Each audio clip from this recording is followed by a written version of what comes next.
Assalamualaikum, hai, saya Linda. Saya Wawa. Kami Saw and Sender.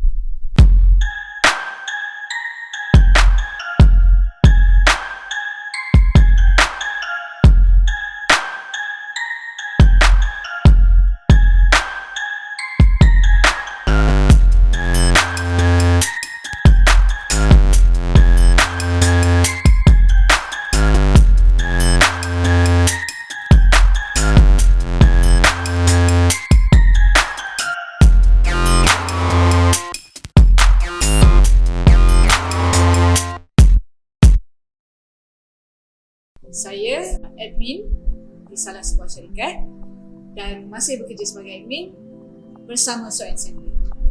Saya sebelum ni bekerja sebagai software engineer dan sekarang saya bersama Saw and Sender full time.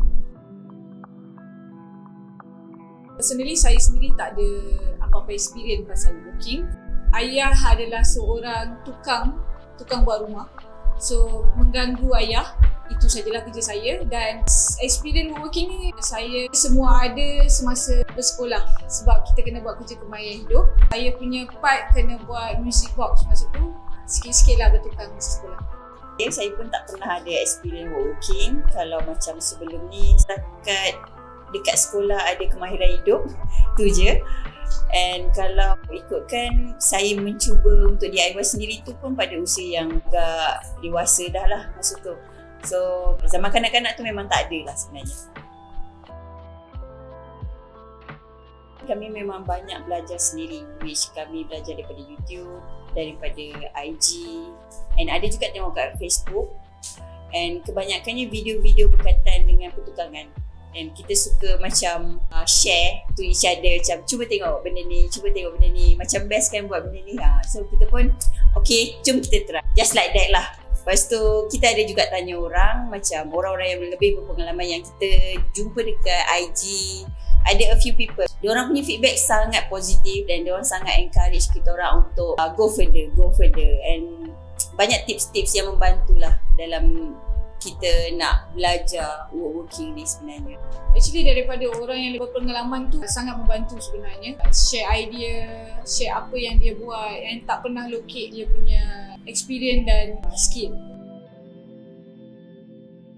Saya memang minat working daripada kecil. Actually bukan working lah, lebih kepada sesuatu yang menggunakan tangan. Sebenarnya saya memang suka buat kerja-kerja kayu ni daripada dulu, tapi sekadar minat saja. Saya suka benda-benda yang hands on, yang memerlukan kita untuk bergerak, tapi saya tak ada peluang untuk mencubalah. Saya tak ada pengalaman tu sejak daripada kecil lagi. Kalau dulu dekat sekolah adalah belajar dalam subjek kemahiran hidup. Itu je lah yang saya pernah sentuh pun, tapi minat tu ada, cuma saya tak ada peluang. So sekarang inilah masanya untuk saya cuba. Kalau tak sekarang bila lagi kan.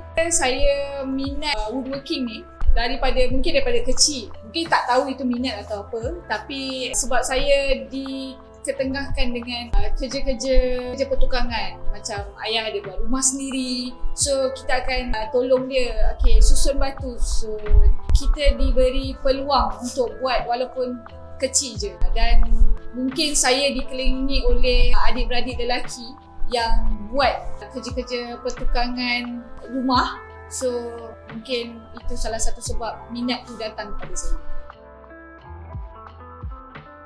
Perjalanan Saw and Sender ni bermula daripada PKP 2. Kami start kat bawah kemah as a hobby dengan ruang yang kecil dan ruang yang sangat limited untuk buat kerja kayu. Kami manage untuk buat item pertama kami. Masa tu belum produk lagi, kami belum buat as a business lah. Kami cuba dulu, kami buat coffee table yang sampai sekarang kami guna kat rumah. Walaupun hasilnya tidak begitu membanggakan, tapi kami still happy sebab kukuh dan agak memuaskan. Ada momen ni masa kita orang nak pindah, kita orang ada beli few box lah kayu. Banyak jugalah, ada bundle lah, bundle of kayu. So kita letak kat tepi rumah, so kita just tutup pakai canvas je kat situ. So sebab tak ada proper space kan, so kita tutup pakai canvas, tak nak kena hujan panas. So that time yang kita nak move all the thing, nak pergi ke bengkel ni, kayu kita orang diserang anak-anak yang sangat dahsyat, yang amat dahsyat sekali. So habis kayu, half from that memang gone, yang kita orang memang kita boleh buat kayu api je masa tu. Walaupun kayu tu kayu baru, kat situ kita orang a bit lost untuk kita orang punya material. I think lepas 3 bulan kita operasi kat rumah, so kita dapat complain bising daripada neighborhood. So I pun bincang dengan Linda, cakap maybe we should move to proper workshop. So masa tu dalam masa sebulan kita orang cari kedai and kita orang set up workshop, then kita orang move. Dalam masa sebulan, Alhamdulillah semuanya berjalan lancar, tapi a bit hassle dari segi nak angkat barang, nak angkat order machine semua kan. Walaupun masa tu tak banyak lagi machine, tapi still kita perempuan nak angkat table saw, nak angkat mattress saw, nak angkat meja and all the stuff yang kayu semua kan. That time pun kita punya like actually tak ada budget dan tak ada modal sangat pun. Kita orang ada some amount yang boleh di-spendkan, and then kita orang pun dapat pertolongan daripada kawan-kawan, like tolong kita angkat barang, gunakan dia punya provide for untuk angkat mesin. So actually diorang sangat membantu lah that time. Kita memang sangat bersyukur sebab surround dengan orang-orang yang sangat supportive, dan diorang sangat encourage kita orang untuk buat benda ni betul-betul. Dan kawan-kawan kita orang juga, dan kawan-kawan dan family members lah, actually banyak encourage dan membantu kita orang, bukan hanya dari segi tenaga, tapi daripada moral support, daripada even kewangan pun kita orang dapat support. Diorang hadiahkan some amount dekat kita orang dan untuk kita orang beli tools. So sampai that level kita orang punya support yang kita dapat dekat surround kita. Touching lah bila diorang like very supportive and diorang bagi some hadiah, cakap this is untuk korang start the business. Ini hadiah dia cakap. So macam memang sangat touching and sangat-sangat bersyukur lah actually. Kita ada kawan-kawan yang macam tu. Sehinggalah sekarang dah ada proper workshop, dah ada proper setup, mereka masih lagi support kami. Hari pertama sejak kaki kat workshop, actually masa tu sangat excited. Kita berkobar-kobar nak datang workshop, nak buat kerja kayu, and then terlalu banyak idea nak buat, macam-macam nak buat, semua benda nak buat. So masa tu rasa macam okay, kita need to plan lah, buat some plan untuk apa yang kita nak buat dulu. And then that time pun sebenarnya I rasa takut like what if benda ni tak work. Tapi macam tu lah, all those kind of thing yang negatif tu kita tolak tepi dulu, kita masuk workshop dulu, kita run mesin dulu. For me, masa mula-mula masuk workshop ni, I rasa aku nak buat I rasa macam tu lah, aku nak buat terlalu excited, terlalu happy, bersyukur, macam tak percaya, macam-macam perasaan berbaur lah, sampai tak tergambar lah. Walaupun kalau mungkin di mata orang lain nampak macam kecil je benda ni, tak ada apa pun. For us, benda ni sangatlah besar, sangatlah rasa macam this is what I want. Ini adalah kejayaan pertama yang kita dapat, hasil titik peluh kita sendiri, walaupun kecil, tapi untuk kami besar. Perasaan yang tak dapat digambarkan tu macam sama juga macam mana kita dapat tempat yang proper untuk buat kerja. Macam tu juga bila kita dah masuk shop buat first product di tempat yang betul, maksudnya di tempat yang proper lah, tempat proper, machine masa tu pun dah okay, dah banyak tools. Kita rasa macam satu hari tu tak cukup, 24 jam tu tak cukup untuk kita orang. Kita need more. For a day tu mungkin kita nak 60 jam satu hari. And plus masa tu kita masih bekerja, so macam I masih lagi bekerja. So mungkin masa tu part time and I ada full time job, so agak hassle lah untuk terkejar-kejar mana nak buat coding and mana nak buat working. Tapi we manage to conquer that lah.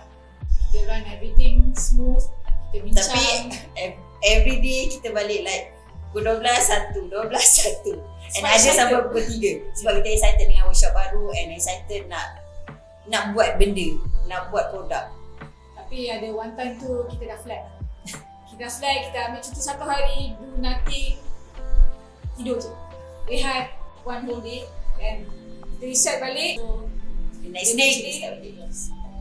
ada one time tu kita orang just duduk and relax, sembang kosong, and masa tu kita orang terkenang balik perjalanan yang kita orang lalui daripada rumah sampai ke workshop, all the hardship, all the challenge, all the stress, semua kita orang rasa sangat berbaloi. Walaupun stress, but it was fun. Since saya dah full time dekat workshop, which saya dah berhenti kerja sebagai software engineer, saya ada banyak masa untuk buat kerja kayu. So masa-masa tu saya gunakan sebaik mungkin, dan bila ada masa peluang, saya akan keluar daripada workshop, which reset balik. Kebanyakan aktiviti yang kita orang buat kat luar ni, kita orang suka pergi mancing, kita orang pergi main badminton, pergi hiking. Kita orang memang suka outdoor activity. And kawan-kawan kita pun semua satu kepala. Dia orang pun, kalau kita orang tak keluar, tak pergi hiking, tak pergi fishing, kita akan lepak kat workshop.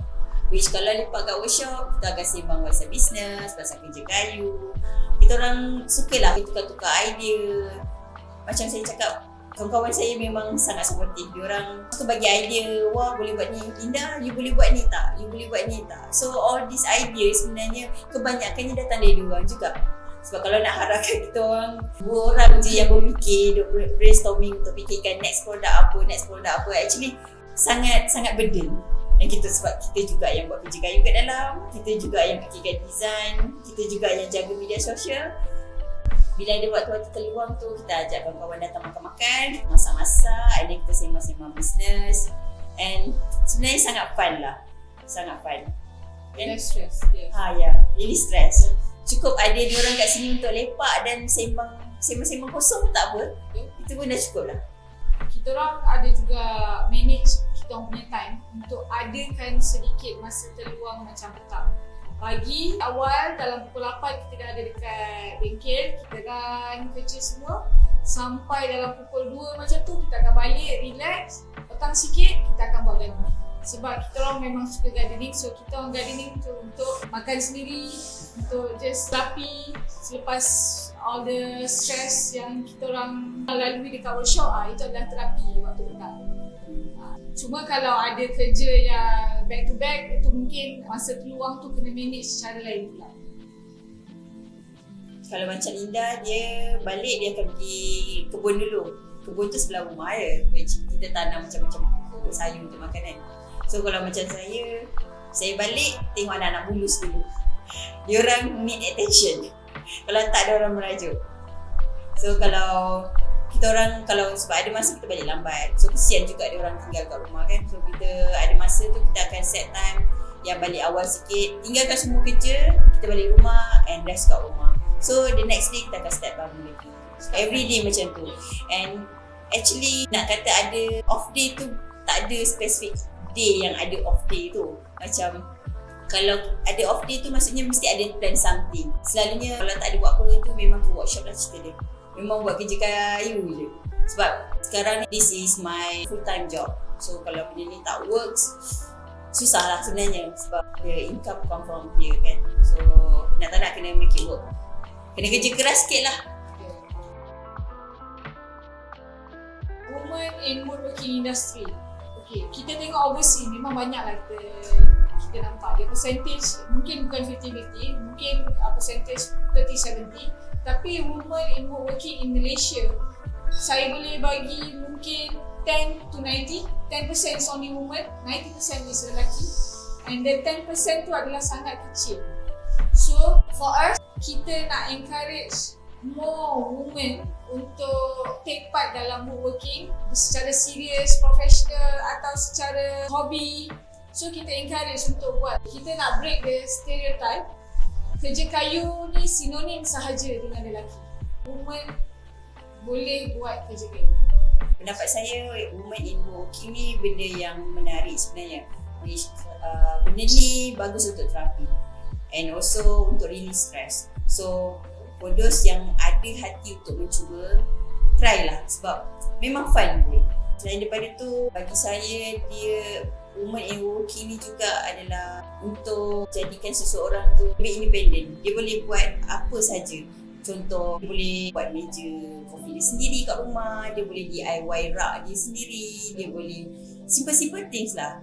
So benda tu sebenarnya fun.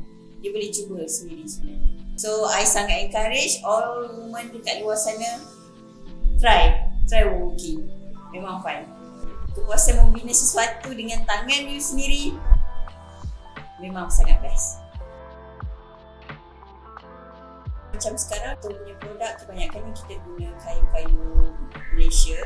Antaranya adalah rubber wood, and mostly adalah rubber wood lah yang kita pakai sekarang ni. Macam kita punya chopping board ni, ini adalah hasil daripada kayu rubber wood. So macam ni kita sangat fokus dengan dia punya design and also dia punya quality, which kita akan trim all the edges kat sini. Kita akan detail lah, sangat detail, because kita punya production ni kecil je. Apa yang keluar daripada workshop kita akan QC and kita akan check satu-satu lah basically. Finishing pun sama, macam chopping board ni kita akan gunakan food safe untuk produk yang berkaitan dengan makanan lah. So macam food safe kita pakai beeswax dengan mineral oil. Dari segi design memang kita design sendiri, start from scratch. So benda ni idea dia adalah berkonsepkan minimalis and estetik. Apa yang kita buat ni sebenarnya macam nampak simple je. Contohnya macam jam kita tak ada numbers, semua nampak simple je lah. Itu konsep kita dekat Solat Center setakat ni. Actually kita boleh custom juga benda tu. So produk kita ni, kita punya fokus is on quality. Quality, sebab apa saya cakap quality? Kita punya production bukan kilang punya production. Kita punya production kecil, tapi kita utamakan ketelitian dan kekemasan dekat produk itu sendiri. Kita akan pastikan produk yang kita jual berkualiti dan kemas dan memuaskan. Yang paling penting, kita orang punya produk is locally made dan local punya material. Untuk wanita ataupun siapa sahaja di luar sana, jika ada minat untuk menceburi bidang woodworking ataupun bidang apa sahaja, bermulalah daripada sekarang, cubalah daripada sekarang. Sebab selagi kita tak cuba, kita tak tahu sejauh mana perjalanan kamu. Untuk sesiapa yang di luar sana yang ada minat, jangan takut untuk mencuba. Sebab kalau kita tak cuba, kita tak tahu. So start now. Mungkin mula-mula start as hobby. Siapa tahu mungkin boleh jadi bisnes one day, siapa tahu. Support local. Ada apa-apa? Komen kat bawah.